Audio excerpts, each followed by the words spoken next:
नमस्कार भाइयों और बहनों। मैं अपना एक लेख आपके समक्ष प्रस्तुत कर रहा हूँ। मेरे लेख का शीर्षक है दीनदयाल उपाध्याय।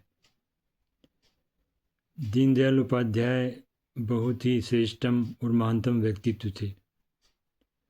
उनका जीवन हमारे लिए बहुत ही प्रेरणादायक है। वो बहुत ही ईमानदार और चरित्रवान और निष्ठावान व्यक्ति थे।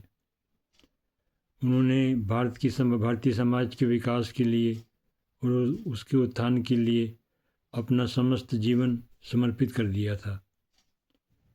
इन्हीं सब बातों को ध्यान में रखकर मैंने ये लेख लिखा है। अब मेरा लेख आपके समक्ष प्रस्तुत है। मेरे लेख का शीर्षक है दीनदयाल उपाध्याय। दीनदयाल उपाध्याय भारतीय समाज के लिए परम वरदान थे।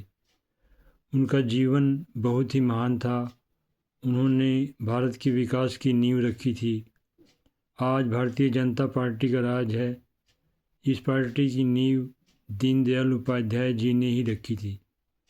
ये भारतीय समाज का परम दुर्भाग्य था कि उन्हें भारत के लोगों ने अपना वोट नहीं दिया था।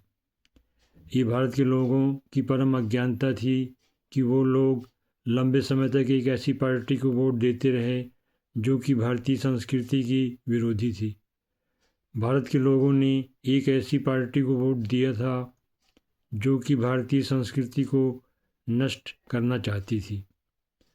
उनका एकात्म मानववाद का सिद्धांत बहुत ही महत्वपूर्ण था और आज भी है और हमेशा रहेगा।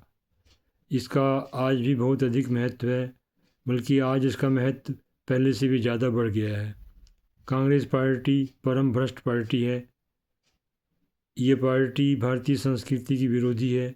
इस पार्टी को वोट देकर भारत के लोगों ने बहुत बड़ी भूल की थी। आज भारत एक विकसित देश नहीं है तो इसका कारण ये पार्टी ही है।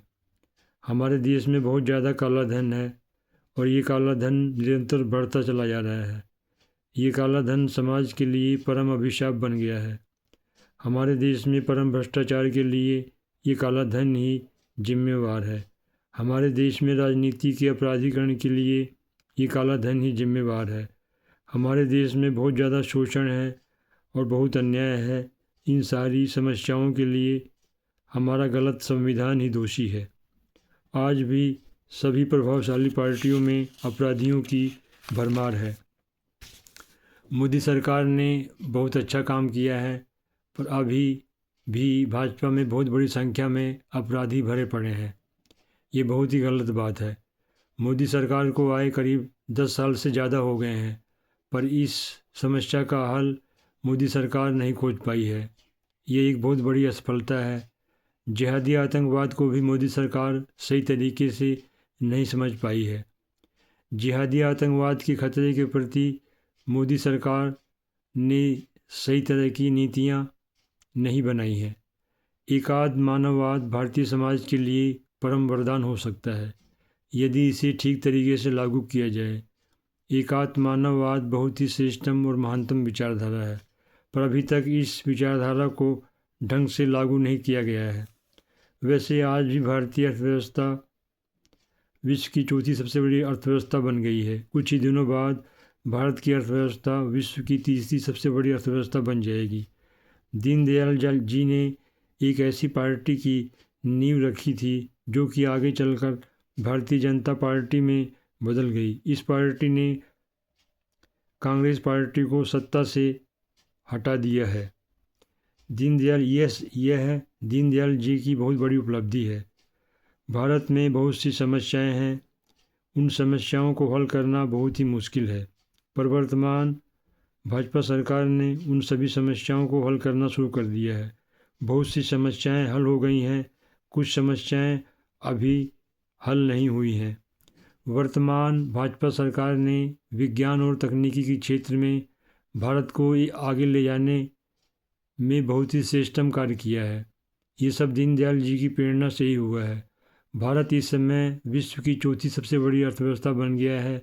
यह भी दीनदयाल जी की प्रेरणा से ही हुआ है। वैज्ञानिक शोध को मोदी सरकार ने बहुत ज़्यादा बढ़ावा दिया है।